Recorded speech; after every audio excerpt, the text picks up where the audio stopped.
સ્વાગત છે।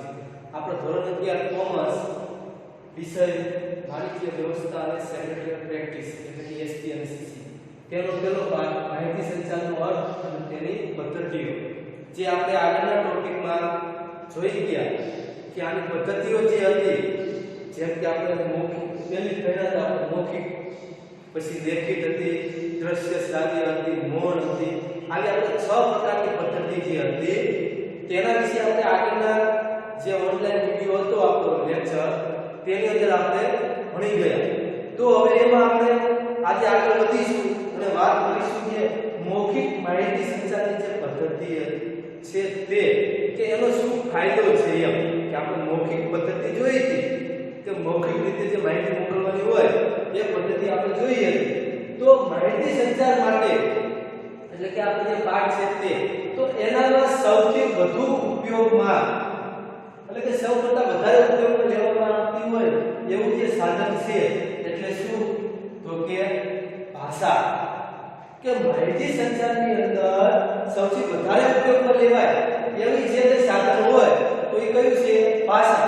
જો ભાષા ન હોય તો આપણે માહિતી સંચારની અંદર લેખિત પદ્ધતિ છે મૌખિક પદ્ધતિ છે અથવા તો દ્રશ્ય શ્રાવ્ય આ પદ્ધતિઓ જે છે એમાં આપણે એનો ઉપયોગ કરી શકીએ નહીં। એટલે સૌથી મહત્વનું કયું છે તો કે ભાષા છે। તો એને સમજવા માટે કોને ભાષાને સમજવા કે ઉપયોગમાં લેવા માટે અથવા તો એની અંદર પારંગત આ પારંગત છે એટલે એમાં નિષ્ણાત થવા માટે એ કોઈ પણ એક ભાષા અથવા તો એના કરતા વધારે ભાષા એની અંદર આપણે પારંગત થવા માટે ભાષાને સમજવા માટે આપણે 4 કૌશલ્યો જે છે એનો પ્રયોગ કરવામાં આવે છે। એ 4 કૌશલ્યો જો તમને સારી રીતે આવડી જાય તો તમે કોઈ પણ એક ભાષા અથવા તો જે ભાષા તમે શીખવા માંગો છો એના ઉપર તમે પકડ જમાવી શકો છો। તો કે કયા કયા એ કૌશલ્યો છે તો કે એક તો સાંભળવું તમારે પહેલા એ ભાષા સાંભળવી પડે સતત એ ભાષાને તમે સાંભળ્યા રાખો એટલે એ ભાષા તમને ખ્યાલ આવવા લાગે। બીજું છે બોલવું તો તમારે ભાષા બોલવી પડે। પછી વાંચવાનું અને લખવું આ 4 કૌશલ્યો તમારામાં હોય એટલે આપણે એ ભાષા પર સારી રીતે પારંગત થઈ જઈએ છીએ। જેમ કે અત્યારે આપણે ગુજરાતી ભાષા જે છે તો આપણે સારી રીતે આવડતી હોય કારણ કે આપણે નાના હોય ત્યારથી આપણે ભાષા સાંભળતા આવ્યા છીએ પછી આપણે ધીરે ધીરે બોલવાની કોશિશ કરીએ છીએ બોલતા શીખી જઈએ કે આપણે બધા ગુજરાતી ભાષા બોલીએ છીએ આપણે કે મરાઠી ઇંગ્લિશ તો બોલતા હોતા નથી। ત્યાર પછી આપણે થોડા મોટા થઈએ એટલે આપણને વાંચતા શીખવાડે લખતા શીખવાડે છે ત્યારે આપણને ગુજરાતી ભાષા આવડે છે। તો એવી જ રીતે બહારના રાજ્યવાળા હોય એ અલગ જે તે રાજ્ય હોય એની જે ભાષા હોય એ ભાષા શીખતા હોય છે। તો વિદેશવાળા બહારના કન્ટ્રીના હોય છે તો એ ઇંગ્લિશ ભાષા એને આવડતી હોય છે।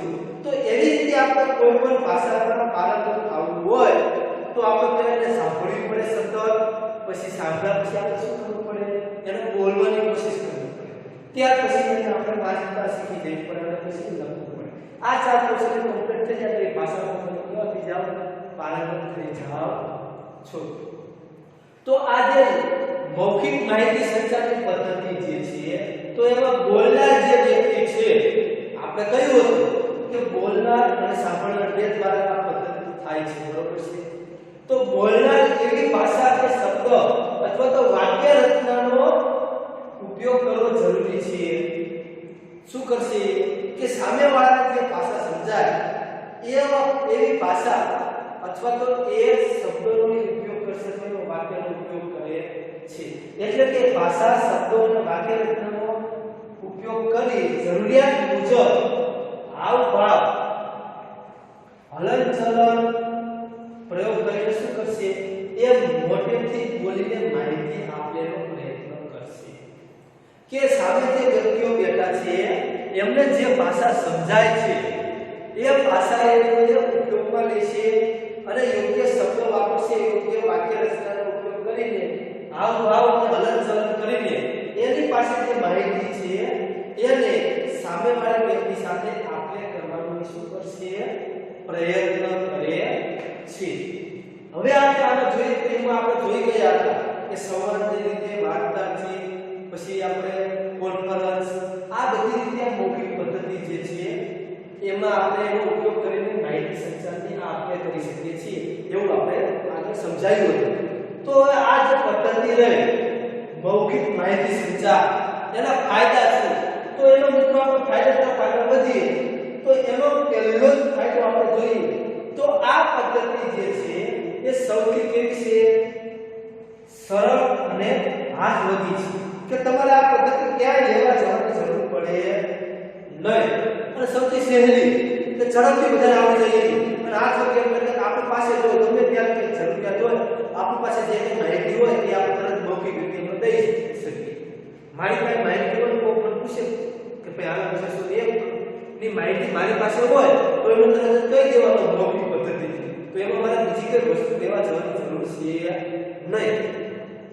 અને આ પદ્ધતિ કેવી છે?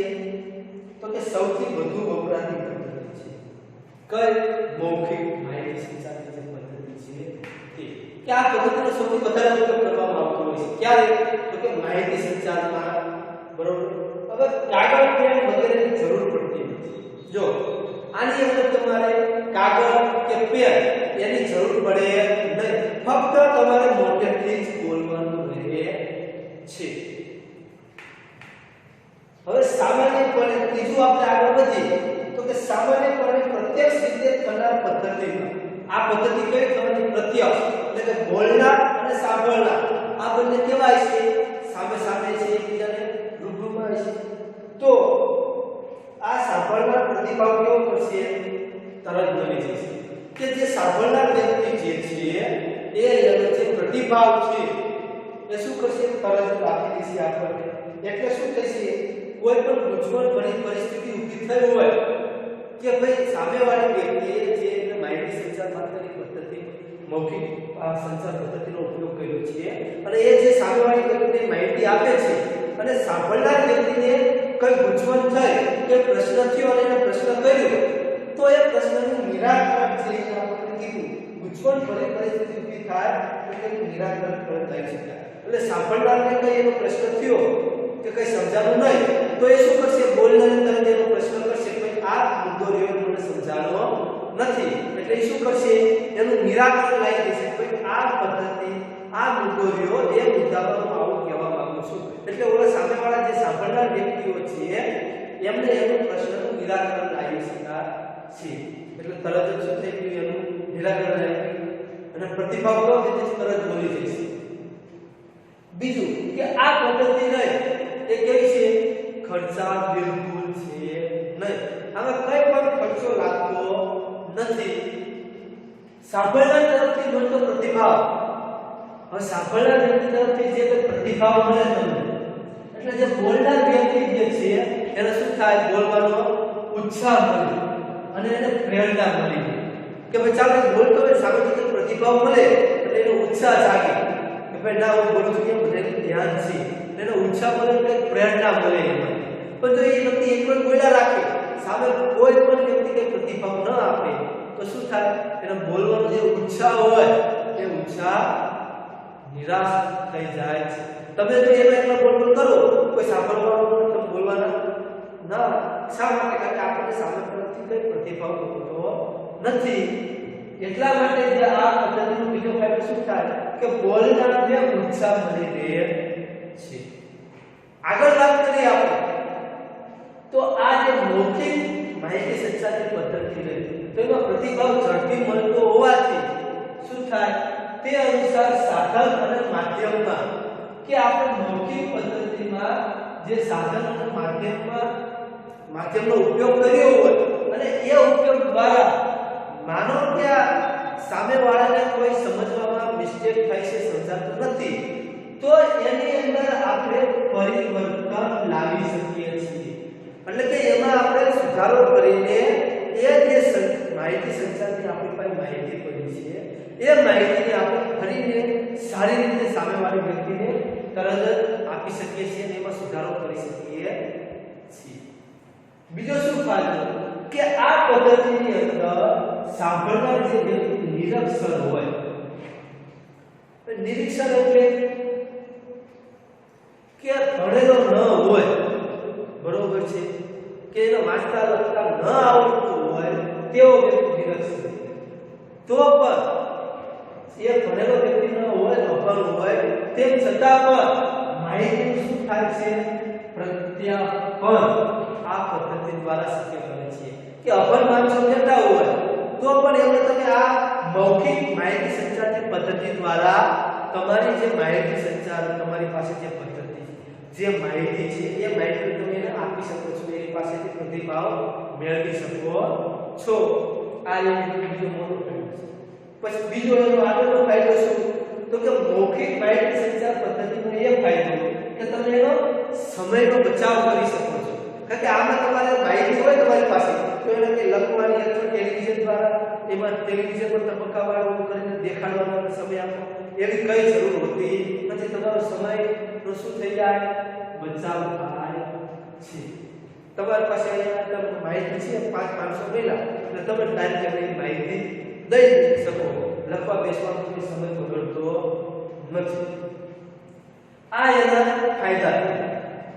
તો કોઈ પણ વસ્તુ હોય તો એના ફાયદાની સાથે એના ગેરફાયદા અથવા એની મર્યાદાઓ રહેલી હોય છે. એટલે કે ફાયદા અને ગેરફાયદા અથવા મર્યાદા આ બંને એક સિક્કાની બંને બાજુના પાસા આપણે કહી શકીએ છીએ. તો આ આપણે જે મૌખિક પદ્ધતિના ફાયદા જોયા, તો હવે એની આપણે મર્યાદાઓ જોઈએ કે એની મર્યાદાઓ શું. આપણે જોયું કોઈ ખર્ચા નથી, સમય બચે છે, તરત પ્રતિભાવ મળી જાય છે, એમાં આપણે સુધારો લાવી શકીએ છીએ. અભણ વ્યક્તિઓ હોય તો એને પણ આપણે માહિતી સહેલાઈથી પહોંચાડી શકીએ. આ બધાના ફાયદા આપણે જોઈ લીધા. તો એની મર્યાદાઓ કઈ કઈ છે? તો સંવાદ અને ચર્ચા જેવી પદ્ધતિ, મૌખિક પદ્ધતિની અંદર આપણે વાત કરીએ તો ગોષ્ઠી છે, સંવાદ છે, જૂથ ચર્ચા, આ બધી જે પદ્ધતિઓ છે, તો એની અંદર સંવાદ અને ચર્ચા આ જે પદ્ધતિ છે, તો એ પદ્ધતિ દ્વારા તમે ક્યારે માહિતીની આપલે કરતા હોય ત્યારે વાદ વિવાદ પરિણમે. અમુક વાર એવું થઈ જાય કે ચર્ચા કરો છો, સામેવાળા વ્યક્તિ સાંભળનાર કોઈ ગરમ થઈ ગયા અને બોલનાર વ્યક્તિ પણ સામે ગરમ થઈ ગયો, તો પરિણામે શું થાય છે? વાદ વિવાદ ઊભો થઈ જાય છે. ક્યારે ઝઘડો એમાંથી ઊભો થઈ જાય અને પરિણામે શું થાય? પદ્ધતિ રહી અસફળ વિવાદ થઈ જાય છે.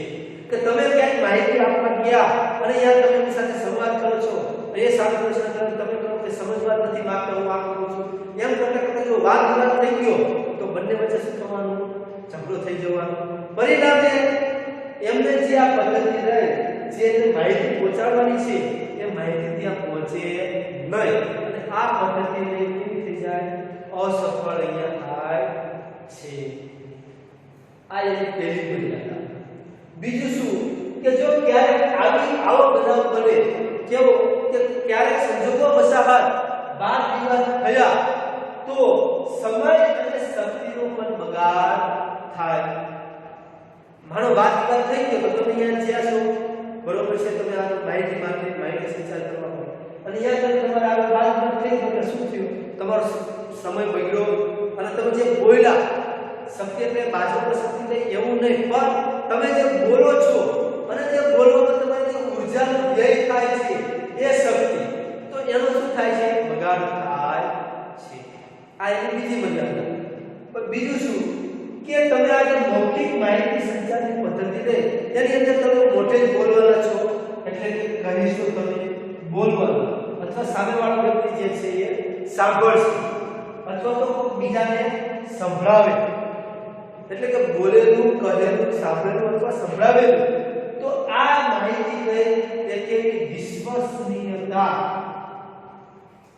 કેવી હોય છે? હંમેશા એની ઓછી હોય છે. કે એનો કોઈ મોઢે બોલેલું જે હોય એનો વિશ્વાસ લોકોને ઓછો આવે.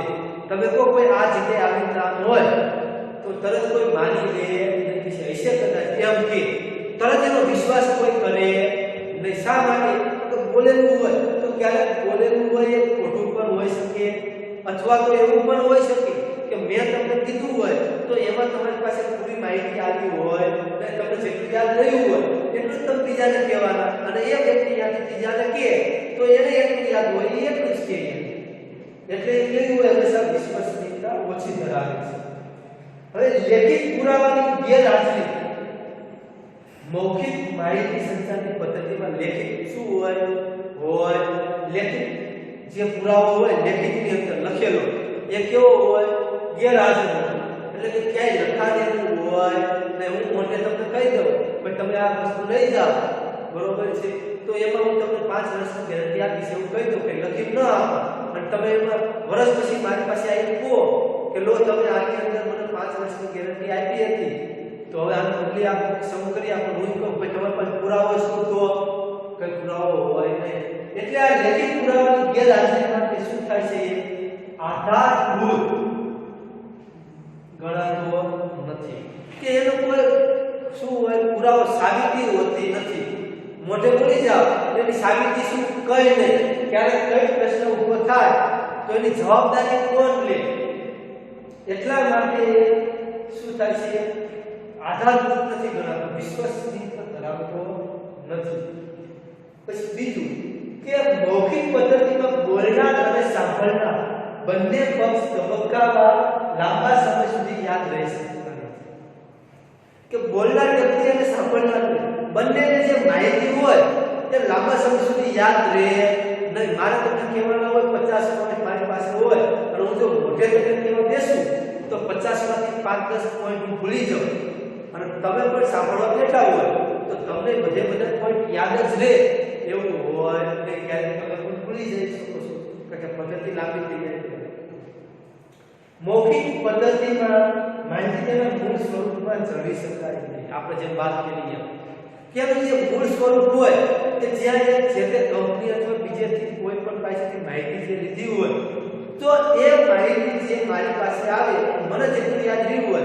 હું એટલું જ તમને કહેવાનું અને તમને જેટલું યાદ રહે એટલું તમને ત્રીજી વ્યક્તિને કહેવાનું એટલે જે મૂળ સ્વરૂપ હોય એ મૂળ સ્વરૂપમાં એ માહિતી જળવાતી નથી પછી બોલનારે બોલતા પહેલા આપણે શું કરવું પડે વિચાર કરવો પડે હવે બોલી ગયા હોય ભાઈ આ પદ્ધતિમાં હું તમને આમ કરી આપીશ કે આમ કરી આપીશ અથવા કોઈ ખોટો શબ્દ નીકળી ગયો તો શું થાય ક્યારેક સમસ્યા બહુ મોટી ઊભી થઈ જતી હોય છે શા માટે કારણ કે એક વખત મોઢામાંથી શબ્દ નીકળી ગયો તો એ શબ્દને આપણે પાછો લઈ શકતા નથી તો ક્યારેક બોલવામાં આપણે સામેવાળી વ્યક્તિને સમજવા પ્રયત્ન થઈ ગયો તો આ જે મૌખિક પદ્ધતિ રહી એ તમારા માહિતી સંચારની જે પ્રક્રિયા છે એને પૂર્ણ થવા દેતી નથી અસફળ બને છે તો આ બધી એની મર્યાદાઓ રહેલી છે કે જે આપણે જોઈ તો મૌખિક માહિતી સંચાર પદ્ધતિ આમ ખર્ચાળ બિલકુલ નથી પણ એની વિશ્વસનીયતા અને આ બધા જે છે એમાં એક અભાવ રહેલા છે હવે આપણે જોઈએ લેખિત માહિતી સંચારની પદ્ધતિ કે જે આપણે વાત કરી હતી એ લેખિત એટલે લખેલો જે સ્વરૂપે હોય તે લખાણ સ્વરૂપે જે પદ્ધતિ હોય તે આપણે લેખિત માહિતી સંચાર પદ્ધતિ કહીશું તો જે રીતે માનવ જાતનો વિકાસ થયો આપણે બધા જાણીએ છીએ કે તમે આગળના ધોરણમાં ભણીને પણ આવ્યા છો કે પહેલા આદિકાળથી આપણે જે માનવો હતા તે આદિવાસી સ્વરૂપે હતા ધીમે ધીમે એમનો વિકાસ થતો ગયો એ જેમ માનવ જાતનો વિકાસ થયો તો સાથે સાથે લિપિ અને છાપકામની શોધ થઈ એટલે કે લિપિ એટલે ભાષાની અને જે છપાવાનું એવું બધું થયું હોય છાપેલું એની શોધ બધી આવી એના લીધે શું થયું માહિતી સંચારની જે આપણી બીજી પદ્ધતિ રહી પહેલી પદ્ધતિ એટલે કઈ મૌખિક માહિતી સંચાર જે આપણે આગળ અત્યારે ભણ્યા તે અને આપણી બીજી પદ્ધતિ એટલે કઈ તો કે લેખિત માહિતી સંચાર તો આ પદ્ધતિનો વિકાસ થયો એટલે કે લેખનનો વિકાસ થયો કે જેને આપણે લેખિત માહિતી સંચાર તરીકે ઓળખીએ છીએ જેને આપણે આ વિષયમાં કયા નામથી ઓળખવાની છે તો કે લેખિત માહિતી સંચાર કે જેની અંદર માહિતી જે છે એ લખાણ સ્વરૂપે હોય અને સામેવાળી વ્યક્તિને આપણે આપવાની હોય એ પછી માહિતી પત્ર વ્યવહાર દ્વારા હોય ઈમેલ દ્વારા હોય કે બીજી કોઈ પણ મેસેજ દ્વારા હોય તો કોઈ પણ પદ્ધતિ દ્વારા એ માહિતી હોય તો તમે સામેવાળી વ્યક્તિને પહોંચાડો એટલે એ શું થયું લેખિત માહિતી સંચાર પદ્ધતિ થઈ અને આજના યુગ પ્રમાણે આપણે જોઈએ તો આવું જે લેખિત પદ્ધતિ રહી એ સૌથી યોગ્ય પદ્ધતિ છે કારણ કે કોઈ પણ માહિતી હોય તો એની જવાબદારી આધારભૂત બનવું હોય તો એ લખાણ છે એટલા માટે આપણે આ પદ્ધતિને મહત્વની પદ્ધતિ તરીકે ગણીશું તો એના ફાયદા શું તો એમાં પહેલો જ ફાયદો કે સ્થળ કાળના બંધન વગર આ પદ્ધતિ દ્વારા માહિતી સંચાર શક્ય છે કે લેખિત પદ્ધતિમાં કોઈ પણ સ્થળ અથવા સમયને બંધન હોતું નથી તમે કોઈ પણ સ્થળે આ પદ્ધતિ દ્વારા તમે માહિતી મોકલી શકો છો કે માનો તમારે કોઈ બીજા સ્થળે વિદેશમાં જવું હોય તો આના માટે તમને વિઝાની જરૂર પડે નહીં તમે લેખિત ઈમેલ કરી દો અથવા પત્ર વ્યવહાર કરી દો તો ઝડપથી ત્યાં પહોંચી જાય છે એના માટે તમારે રૂબરૂ જવાની જરૂર પડતી નથી એટલે કે કોઈ પણ સ્થળે તમે મોકલી શકો છો અને કોઈ પણ સમયે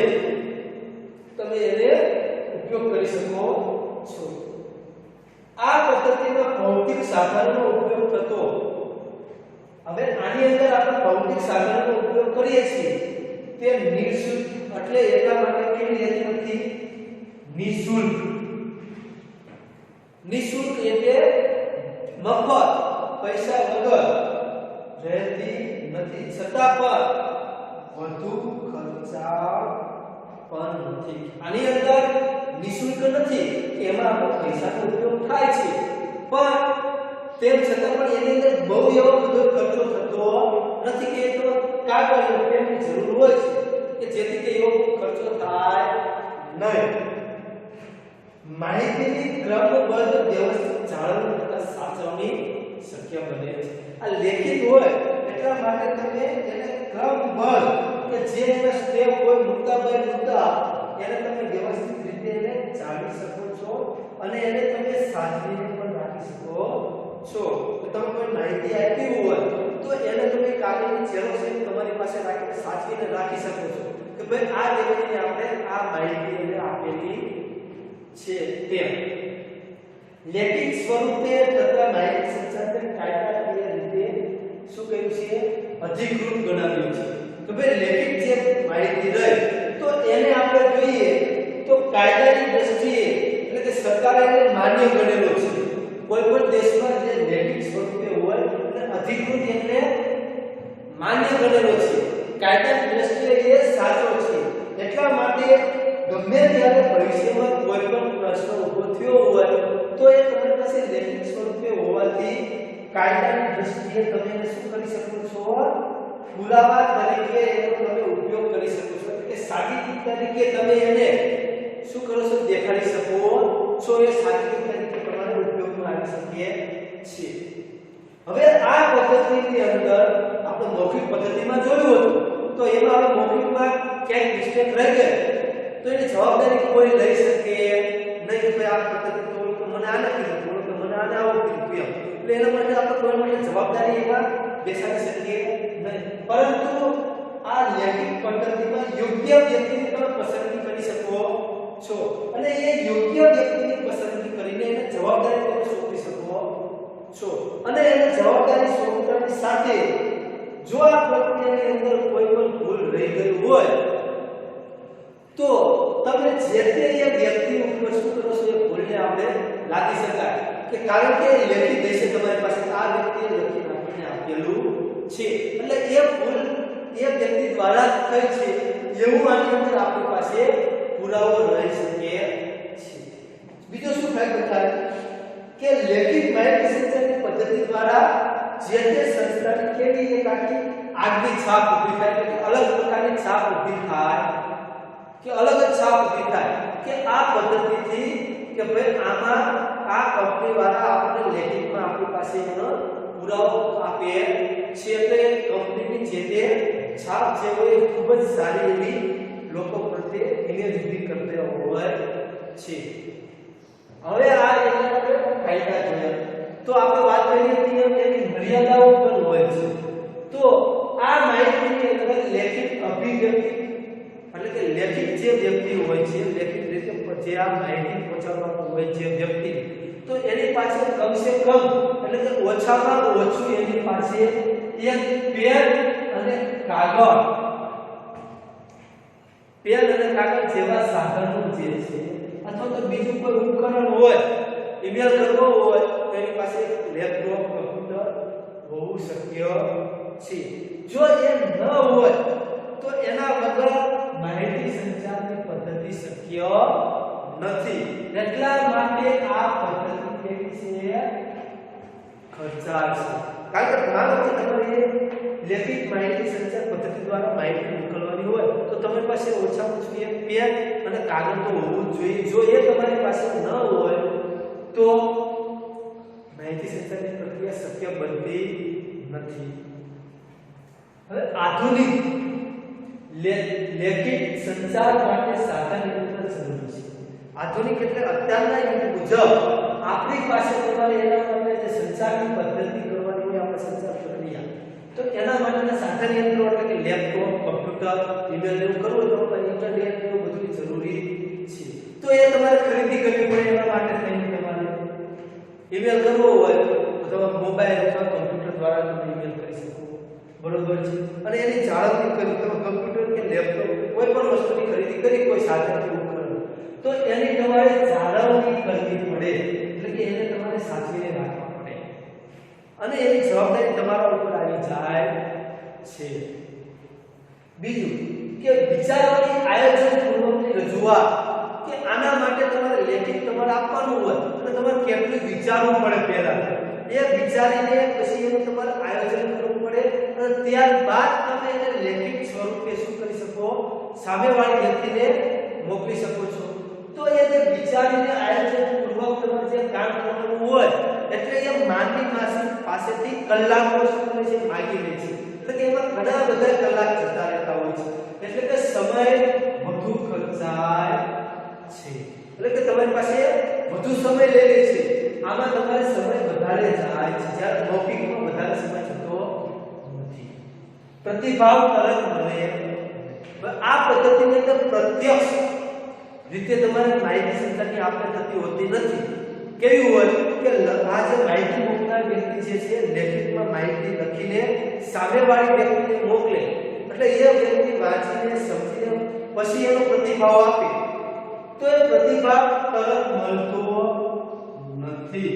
હવે તરત ન મળે એટલે એની અંદર સુધારો આપણે તરત લાવી શકીએ નહીં. એ સુધારો લાવતા વાર લાગે છે કે ફીડબેક તરત મળે નહીં. બીજું શું થાય કે લેખિત સંદેશા વ્યવહાર પત્ર દ્વારા થતો હોવાથી હવે આની અંદર આપણો પત્ર દ્વારા થાય એટલે શું થાય? સમય માંગીને તમે વિચારીને લખીને પત્ર લખો અને પત્ર એને મોકલો એટલે એ જે પત્ર લખ્યો તેને મળે 5-6 દિવસે ત્યાં સુધીમાં શું થતું રહે? તમારે એટલો સમયનો બગાડ થાય છે. એટલે કે સમય વધારે લે. તરત જ તમે માહિતી બીજી વ્યક્તિ પાસે મોકલી શકો નહીં. જેમાં લેખિત સંદેશા પત્ર દ્વારા તમે પત્ર લખીને મોકલો તો માહિતી તરત પ્રાપ્ત થતી નથી. પછી લેખિત માહિતી સંચાર માટે બીજું શું તો કે બંને પક્ષે સાક્ષરતા. સાક્ષરતા એટલે તો આ શબ્દ તમારા માટે નવો છે નહીં. તમારા ધોરણ 10 માં 9 માં 8 માં બધામાં ભણી ગયા. સાક્ષરતા એટલે ભણેલા ગણેલા જે હોય તે.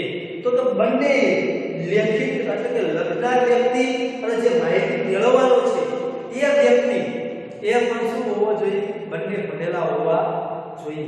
અથવા તો જો ભણેલા ન હોય તો બંને પાસે અક્ષર જ્ઞાન હોવું અનિવાર્ય છે. એટલે કે અક્ષર જ્ઞાન હોવું જરૂરી છે. આપણે જોઈએ તો આપણા મમ્મી પપ્પાની બધા બહુ ભણેલા નથી હોતા. પહેલું ધોરણ માન ભણેલા અથવા ભણેલા નથી હોતા તો પણ એ લોકો લખી વાંચી શકતા હોય છે. તો એ શું થયું? અક્ષર જ્ઞાન થયું કહેવાય. બરોબર. તો આ લેખિત માહિતી સંચાર પદ્ધતિમાં કાં તો એ બંને પક્ષવાળા કેવા હોવા જોઈએ? ભણેલા હોવા જોઈએ. અને જો ભણેલા ન હોય તો બંને પાસે અક્ષર જ્ઞાન હોવું જરૂરી છે. આ બધી એમની મર્યાદાઓ છે. જો એ ભણેલા ન હોય, અક્ષર જ્ઞાન ન હોય તો આ લેખિત માહિતી સંચાર જે છે એ શક્ય બનતો નથી. અહીંયા આપણે આ જે પહેલો ભાગ આપ્યો હતો માહિતી સંચારનો અર્થ એની પદ્ધતિઓ એ આપણે અહીંયા સમાપ્ત થાય છે.